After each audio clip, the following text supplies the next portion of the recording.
और आज जिनको मैं जिताने के लिए आया हूं, ऐसे हमारे थीरू कालीवर्धन जी, जरा ताली बजाइए।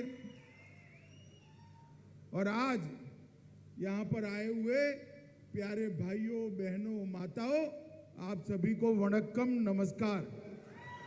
மேடையிலே வருகை புரிந்துள்ள அதிமுக மாவட்ட செயலாளரும் விழுப்புரம் வேட்பாளருமான திரு சி.வி. சண்முகம் அவர்களே, பாட்டாளி மக்கள் கட்சியின் துணைத் தலைவரும் முன்னாள் பாராளுமன்ற உறுப்பினருமான திரு தன்ராஜ் அவர்களே, சமீபத்திலே பாரதிய ஜனதா கட்சியிலே இணைந்துள்ள முன்னாள் சட்டமன்ற உறுப்பினர் திரு ஏ.ஜி. சம்பத் அவர்களே, மாநில பொதுச் செயலாளராக பணியாற்றி கொண்டிருக்கும் கே.டி. ராகவன் அவர்களே, திரு கார்த்தியாயினி அவர்களே, இந்த சட்டமன்றத்திலே போட்டியிட்டு கொண்டிருக்கிற திரு வி.ஏ.டி. கலிவர்தன் அவர்களே மற்றும் இங்கே வருகை புரிந்துள்ள பெரியவர்களே, தாய்மார்களே, உங்கள் அனைவரும் வணங்கி வரவேற்கிறேன். मित्रों, तिरुकोयलूर दिव्य मंदिरों का स्थान है जहां पर भगवान शिव और भगवान विष्णु दोनों के भव्य मंदिर उपस्थित है। சகோதரர்களே, இந்த திருக்கோவிலூரானது விஷ்ணுவின் அவதாரமான கோவிலும் சிவன் கோவிலும் ஒரு சேர அமைந்துள்ள ஒரு சிறப்பு வாய்ந்த இடம். और ये तिरुकोयलूर को अष्ट विरत्तानम भी कहते हैं। मैं इस पवित्र भूमि को प्रणाम कर कर मेरी बात की शुरुआत करता हूँ। 108 திவ்ய தேசங்களில் ஒரு இடமா ஒன்றாக விளங்கக்கூடிய இந்த திருக்கோவிலூர் மண்ணையை நான் கையெடுத்து கும்பிட்டுக் கொள்கிறேன். आने वाली 6 अप्रैल को चुनाव तमिलनाडु के अंदर होने वाला है। चुनाव की तिथि, डेट कोई भारतीय जनता पार्टी तय नहीं करती, चुनाव आयोग तय करता है। उन्होंने 6 अप्रैल को ही तय किया है, जो भारतीय जनता पार्टी का स्थापना दिन है। इसीलिए यहां पर एनडीए का विजय सुनिश्चित है। भारतीय जनता पार्टी, एआईडीएमके और पीएमके की सरकार बनना यहां तय है। சோழர்களே, வரும் நாட்களிலே சட்டமன்ற தேர்தலானது நடக்கப் போகிறது. தேர்தல் ஏதோ பாரதிய ஜனதா கட்சி நடத்தப் போவதல்ல, அது தேர்தல் ஆணையம் நடத்துகிறது. அவர்கள் குறிப்பிட்ட ஏப்ரல் 6 என்பது பாஜகவினுடைய ஸ்தாபன தினம். இந்த ஸ்தாபன தினத்திலே பாரதிய ஜனதா கட்சியினுடைய கூட்டணியான தேசிய ஜனநாயக கூட்டணியினுடைய அதிமுக, பாமக, பாஜக வேட்பாளர்கள் மகத்தான வெற்றி பெற்று சாதனை படைப்பார்கள். मित्रों, मुझे माफ करना, यहाँ पर एस.के. संतोष एआईडीएमके के कैंडिडेट और डॉक्टर राजा पीएमके के कैंडिडेट भी बैठे हैं। दोनों को भारी मत से जिताने के लिए मैं अपील करता हूं। சகோதரர்களே, இங்கே அதிமுகவினுடைய வேட்பாளர் திரு சந்தோஷ் அவர்களையும் பாமகவின் வேட்பாளர் திரு ராஜா அவர்களையும் உங்கள் முன்னே அறிமுகப்படுத்துகிறேன். मित्रों, ये चुनाव डेवलपमेंट के रास्ते पर आगे बढ़ता एनडीए और भ्रष्टाचार और डायनेस्टी के आगे बढ़ता यूपीए के बीच में चुनाव है. சகோதரர்களே, இந்த தேர்தலானது தேசிய ஜனநாயக கூட்டணிக்கும் எதிரிலே உள்ள ஊழல் கூட்டணியான காங்கிரஸ்க்கு எதிரான ஒரு போட்டி நடந்து கொண்டிருக்கிறது. जरा आप लिखिए भाई, मैं बोलता हूं वो लिखिए, आप ठीक से ट्रांसलेशन नहीं कर रहे आप। आज मैं इस भूमि पर आया हूं, तब मैं महान एमजी रामचंद्रन को याद करना चाहता हूं। एमजी रामचंद्रन एक सच्चे मक्कल थिलागम थे. நான் இந்த இடத்திலே நம்மளுடைய புரட்சி தலைவர் எம்ஜி ராமச்சந்திரன் அவர்களை பற்றி சொல்ல விரும்புகிறேன். அவர் ஒரு உண்மையான மக்களின் தலைவராக விளங்கியவர். पूरे देश भर में गरीबों के लिए कार्यकारी योजनाएं चालू करने का यश अगर किसी को जाता है तो एमजीआर को जाता है. நாடு முழுக்க ஏழை மக்களுக்காக பணியாற்றுவதிலே யாருக்காவது பெருமை சேர வேண்டும் என்றால் அது எம்ஜிஆர் அவர்களையே சேரும். और उसके बाद सेल्वी जयललिता जी ने एमजीआर की ये यात्रा को आगे बढ़ाया और तमिलनाडु की विकास को एक नई दिशा देने का काम किया. அதற்கு பிறகு புரட்சி தலைவி ஜெயலலிதா அவர்கள் எம்ஜிஆர் அவர்களுடைய வழியிலே பின்தொடர்ந்து தமிழகத்தை மிகப்பெரிய அளவில் வளர்ச்சி பாதையிலே எடுத்து சென்றுள்ளார்கள். जयललिता जी ने पूरे देश को बताया कि एक महिला उत्पीड़न और उपहास के खिलाफ कैसे दृढ़ शक्ति के साथ काम कर सकती है. ஜெயலலிதா அவர்கள் ஒரு பெண்மணியாக எப்படி பணியாற்ற வேண்டும் என்பதற்கு ஒரு உதாரணமாக திகழ்ந்தார்கள். और अब मोदी जी के नेतृत्व में यहाँ के मुख्यमंत्री एरापाडी जी और पनीरसेल्वम जी भी तमिलनाडु को विकास के रास्ते पर ले जाने के लिए आगे बढ़ रहे हैं. தற்பொழுது பாரத பிரதமர் மோடி அவர்களுடைய வழிகாட்டுதலில் தமிழகத்தினுடைய முதல்வர் எடப்பாடி அவர்களும் பழனிசாமி அவர்களும் துணை முதல்வர் ஓ பன்னீர்செல்வம் அவர்களும் தமிழகத்தை வளர்ச்சி பாதையில் மிக சிறப்பாக எடுத்து சென்று கொண்டிருக்கிறார்கள். हम सब लोग डीएमके और कांग्रेस पार्टी को अच्छे से जानते हैं. डीएमके और कांग्रेस का मतलब है भ्रष्टाचार, गुंडागर्दी, जमीन हड़पना और अपने बेटे बेटियों को आगे बढ़ाना, जनता की चिंता नहीं करना. यही डीएमके और कांग्रेस का रास्ता है. நமக்கெல்லாம் திமுகவையும் காங்கிரஸ் பற்றியும் தெளிவாக தெரியும். லஞ்ச லாவண்யம், ரவுடியிசம், நிலாபகரிப்பு, தன்னுடைய குடும்பத்தினருடைய வளர்ச்சி, இதை மட்டுமே இந்த இரண்டு கட்சிகளும் செய்து கொண்டிருக்கிறது. एआईडीएमके, पीएमके और बीजेपी तीनों महान एमजीआर के रास्ते पर जाने के लिए कटिबद्ध है. मोदी जी के नेतृत्व में एक विकसित तमिलनाडु बनाने के लिए हम सब समर्पित हैं. அதிமுக, பாமக, பாஜக கூட்டணி எம்ஜிஆர் அவர்கள் வழியிலும் மோடி அவர்களுடைய வழிகாட்டுதலிலும் தமிழகத்தை ஒரு நல்ல பாதையிலே கொண்டு செல்வதற்கான ஒரு கூட்டணி ஆகும். एमजीआर के प्रति सम्मान के चलते ही नरेंद्र मोदी जी ने चेन्नई रेलवे स्टेशन का नाम एमजीआर रेलवे स्टेशन कर उनको श्रद्धांजलि देने का काम किया है. எம்ஜிஆர் அவர்களுக்கு பெருமை சேர்க்கும் விதமாக மோடி அவர்கள் சென்னை ரயில்வே நிலையத்திற்கு புரட்சி தலைவர் எம்ஜிஆர் அவர்கள் பெயரினை சூட்டினார்கள். मित्रों, अभी अभी मैं बंगाल था. डीएमके के नेता ये राजा का बयान मैंने देखा. मुख्यमंत्री जी की माता के लिए, स्वर्गवासी माता के लिए जिस प्रकार का बयान दिया है, मुझे लगता है डीएमके को महिलाओं के सम्मान की कोई सूद नहीं है और इस प्रकार से ओछी और नीची राजनीति कर वो चुनाव जीतना चाहते हैं.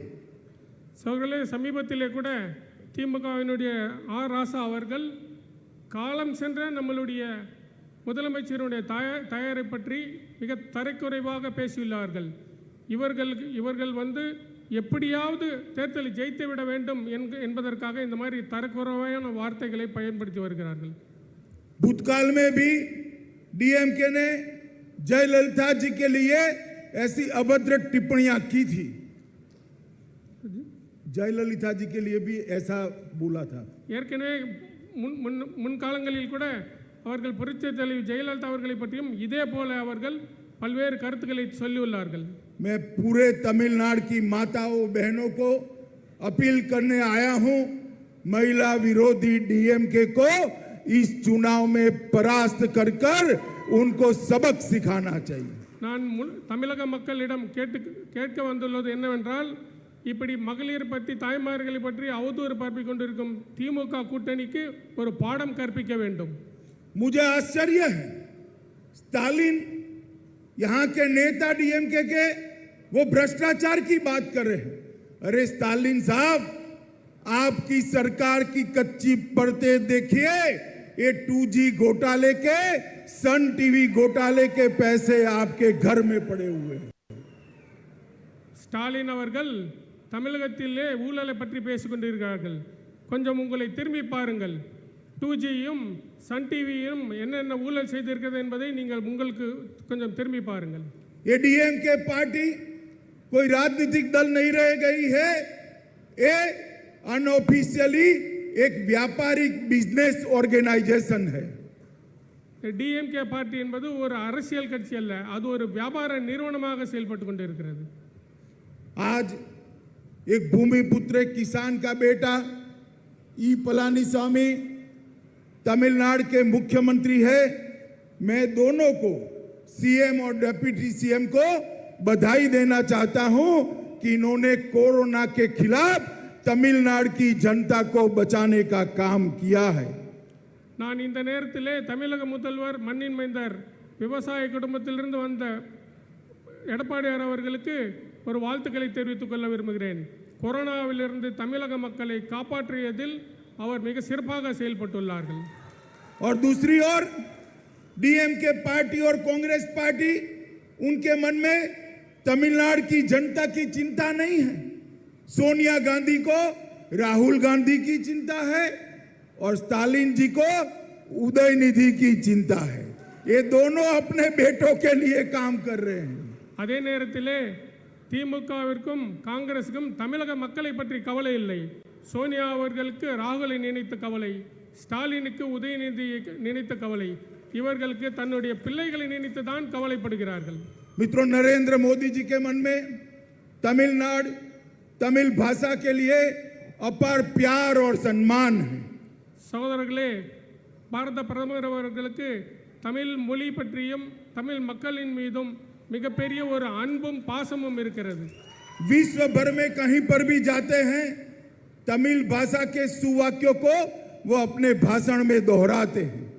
உலகமெங்கும் எங்கு அவர் சென்றாலும் தமிழில் உள்ள ஏதாவது குரல்களை மேற்கோள் காட்டியே அவர் பேசி வருகிறார்கள். और तमिल मछुआरों की जितनी चिंता नरेंद्र मोदी जी ने की है इतनी किसी ने नहीं की। தமிழக மக்களினுடைய மீது அக்கறை கொண்டு கவலைப்பட்டதில் இதுவரை வேறு எந்த தலைவரும் ஒப்பிட முடியாது. और जब जाफना गए तब हजारों तमिल भाइयों के लिए घर बनाने का काम किया और उनके बीच में जाकर पका हुआ चावल भी खाने का काम किया। சோழர்களே, தமிழக மக்களுக்காக வீடு கட்டி கொடுத்தது மட்டும் இல்லாமல், இலங்கையிலே வீடு கட்டி கொடுத்தது மட்டும் இல்லாமல் அங்கே சென்று அவர்களோடு இணைந்து அவர்கள் வீட்டிலே உணவருந்தி வந்துள்ளார்கள். जाफना संघर्ष में टूटे हुए कई तमिल मंदिरों को भी रिपेयरिंग का काम नरेंद्र मोदी सरकार ने किया। யாழ்ப்பாணத்திலே சிதிலமடைந்த பல கட்டிடங்களை கூட கோவில்களை கூட நாம் புனர்வைத்து கொடுத்திருக்கிறோம். मित्रों, अभी अभी डीएमके वाले जलीकट्टू का बात कर रहे हैं, कांग्रेस पार्टी जलीकट्टू का बात कर रही है। यही राहुल गांधी है जिन्होंने 2016 के घोषणा पत्र में जलीकट्टू पर बैन लगाने का घोषणा किया था। இன்றைக்கு திமுகவும் காங்கிரசும் ஜல்லிக்கட்டை பற்றி பேசி வருகிறார்கள். இதே ராகுல் காந்தி தான் 2016 ஜல்லிக்கட்டு தடை செய்வதற்கு கையில் திட்டவர். ये तो भगवान मुर्गन की कृपा है कि वो जीत कर नहीं आए, वरना कब का जलीकट्टू बंद हो गया होता। சகலே, முருகன் அவர்கள் இடையில வராமல் இருந்திருந்தால் ஜல்லிக்கட்டு எப்பவோ தடை செய்யப்பட்டு இருக்கும். मित्रों, पलानीस्वामी जी ने और पन्नीरसेल्वम जी ने तमिलनाडु के लिए बहुत संघर्ष किया है। சகோதரர்களே, முதலமைச்சர் அவர்களும் துணை முதலமைச்சர் அவர்களும் தமிழக மக்களுக்கு நிறைய செய்துள்ளார்கள். 5 साल में 2 बार किसानों का ऋण माफ करने का काम किया है। 5 ஆண்டுகளில் 2 முறை விவசாயிகளினுடைய கடன் தள்ளுபடி செய்துள்ளார்கள். जयललिता जी की 70वीं जन्म वर्षगांठ पर उन्होंने 2 व्हीलर स्कीम मोदी जी के हाथ से शुरू करी है और लगभग 3.5 लाख महिलाओं को इसका फायदा मिला है। புரட்சி தலைவி ஜெயலலிதா அவர்களுடைய 70வது பிறந்த நாளிலே மோடிஜி அவர்களின் கையாலே 2 சக்கர வாகனம் பெண்களுக்காக கொடுக்கப்பட்ட திட்டம் துவக்கிவிட்டது. அதன் மூலமாக 3.5 லட்சம் பெண்கள் பயனடைந்துள்ளார்கள். सभी घरों में 100 यूनिट निःशुल्क बिजली दी है।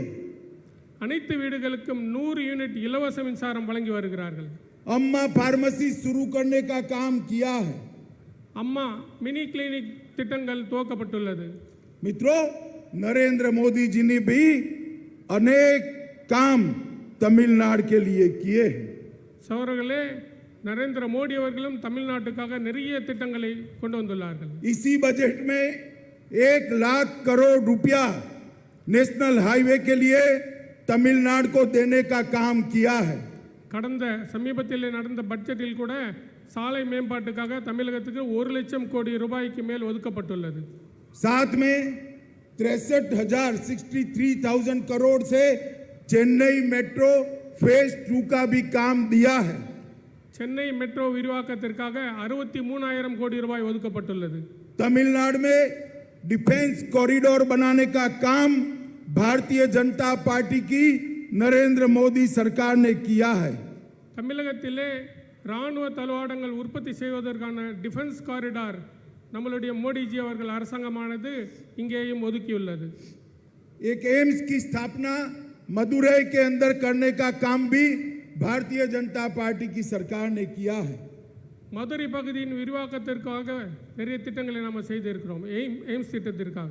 मित्रों, अंत में मैं इतना ही कहना चाहता हूं, ये भ्रष्टाचारी डीएमके और कांग्रेस पार्टी तमिलनाडु का विकास नहीं कर सकती. சோழர்களே, இந்த ஊழல் லஞ்ச ஊழல் தெளித்துக் கொண்டிருக்கும் திமுக காங்கிரஸ் கூட்டணி தமிழக மக்களுக்கு முன்னும் செய்துவிட முடியாது. तमिलनाडु का विकास नरेंद्र मोदी जी के नेतृत्व में, पलानीस्वामी और पन्नीर सेल्वम के नेतृत्व में बीजेपी, एआईडीएमके और पीएमके का गठबंधन ही कर सकता है.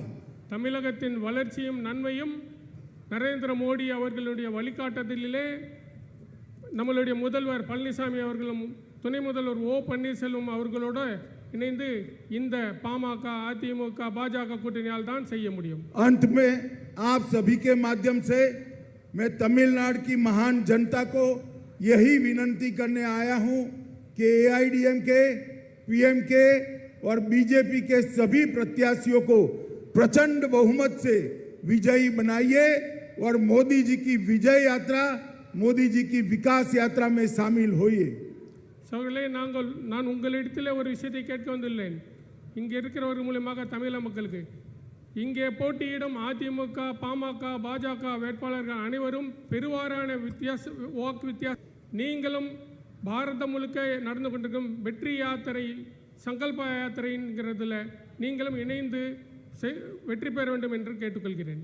मेरे साथ दोनों हाथ उठाकर बोलिए, भारत माता की, भारत माता की, भारत माता की, वंदे वंदे वंदे.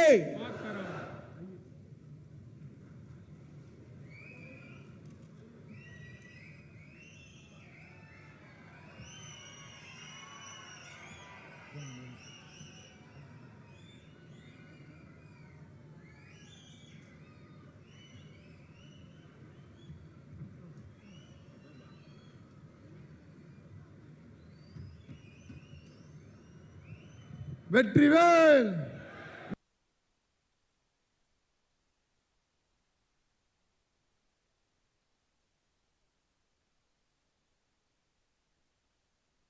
मोदी जी, मोदी जी.